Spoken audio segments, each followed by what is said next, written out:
Hi everybody, I'm Bree the Plant Lady, checking in with my final weekly garden tour before I head down under for the next month. It has been a week of incredible plant growth. There's so much to show you. And look, the Phlomis fruticosa has started to bloom. We are actually several weeks behind the last few years, which is great because that means that the cottage gardens won't be bloomed out for the Fuquay Garden Tour on May 17th and 18th. But let me go ahead and get this camera turned around so that you can see how everything is progressing.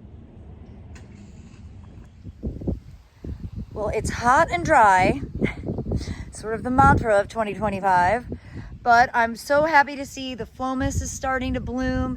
Look, we've actually got carrots that are starting to flower, and the first bachelor button in this big border has opened. And I'm always thrilled to see bachelor buttons that aren't blue. So hopefully I'll get some more good color diversity with all the rest of these that are self-sown. The poppies are growing really well. So that is great news. You can see the buckwheat that I seeded to just fill in the gaps has germinated. And other than just needing to be watered, everything is really on point for looking really good a month from now. And that, of course, has been the goal all along. So I'm feeling pretty good about abandoning the garden in the busiest time of the year and coming back just in time for a garden tour and hopefully not being embarrassed by how everything looks. So speaking of not being embarrassed, I'm pretty happy with how the wave looks. It's certainly not full and dense like the good old days, but I really do think that's from drought and shade. The trees have just gotten so big and my full sun plant palette just doesn't really work here. But you can see that the buckwheat is growing great. It's exactly what I was aiming for. And you can see I do have a lot of cosmos that are already germinating. So maybe this border will look better this summer. We'll see.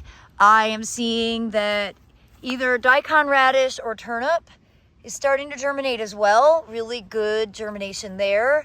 So overall, I think this is going to be a pretty interesting space for the garden tour in mid-May.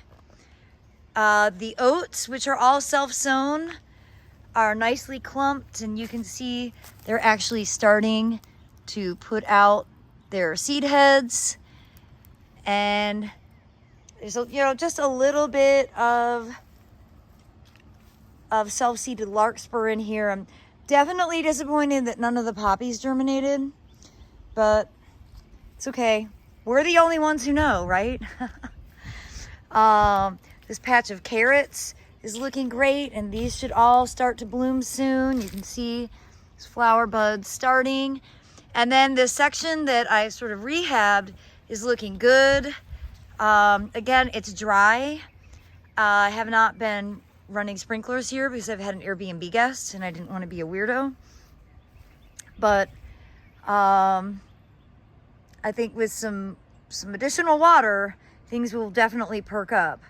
I'm not counting on any rain, though that would be an incredible blessing. We don't have much rain in the forecast, which is quite unfortunate. Well, this big shrub border isn't particularly interesting. And the last thing on my list was to do cutbacks in here, and we'll see. I might get to it tonight. If I don't care. It's not the end of the world. What I really wanted to show you is that, so I've got a bunch of, self-seeded oaks and stuff. The deer are actually eating these oak seedlings. They are absolutely voracious. The deer are out of control this year. I did come through, however, and clean up some of the problem trees that were growing over here. I did get the driveway pits weeded, and you can see that I hate that they're not symmetrical, but that's just how it is. But the money plant, the lunaria, is blooming and setting seed. So this should look interesting. Great to see the eucomis are perking back up and coming back to life. And so I also got this shrub border weeded, which was an incredible task. It was really out of control with vetch and oak seedlings and just kind of all sorts of crazy stuff. So it looks a lot better. It's not particularly interesting, but it is nice to see this really nice fragrant rose, whose name I do not know. The viburnums continue to put on a show, though they're coming to the end. That macrocephalum is such a terrific plant. And then you can see the viburnum bituense is really in full flower now. And really happy to see the mums doing such a good job with their ground plane coverage. Just precisely the aim here. And even still some blooms on this beautiful viburnum plicatum popcorn. Well, I don't often show this kind of peninsula border because it's not all that interesting, but it looks good right now with the self-seeded lunaria. And of course these carex, I think this is Everillo, have been here a long time and they are so reliable. This bed is really difficult to keep watered. I do plan on bringing a bunch of succulent pots out here just to make it look more interesting and dynamic, but wanted to show you what it looks like here before I leave. You know, I have a lot planted in here. It's just this bed doesn't really excite me. However, in contrast, this south-facing border is really coming to life. You can see that the California poppies are starting. I'm gonna miss these. They probably won't be open tomorrow.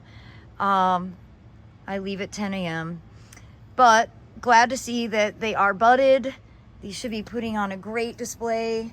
Same thing with the breadseed poppies. They're really coming along. And you know, the Kufia has really come back, and I'm so happy that the bat face Kufia turned out to be perennial. And I have quite a few of these planted in this bed. Oh, I see a weed I missed. Let's go ahead and yank that out. Been really trying hard to keep up on things. You can see buds are forming on these breadseed poppies, but I won't be here to see those initially bloom. I'm sure they will still be flowering when I come home. And this cute little Sarissa is looking good. Now I've had to do some major cutbacks on this because I of course did not plant it in an appropriate spot, but it's always a really cute little shrub to be able to enjoy. You can see how dry it is based off of how much water are in these tanks, and it's really dry here. Well, last tour I talked about this Neolithia, and obviously I didn't do anything about it this week, but it is on my plan as a chopping block. Cut this down, and I might not actually like totally remove it. I might just cut it way back and let it reflush. So that's pretty cool. And I'm very excited to say that David Sabio just pulled in. So I am gonna end this tour and I will be back to you tomorrow. Well, I hope you enjoyed part one. I am gonna make a bunch of small videos that will be able to play over the course of the next week or so while I'm away. And I do hope you will tune in to see more tomorrow. So as always, thanks so much for watching and happy gardening.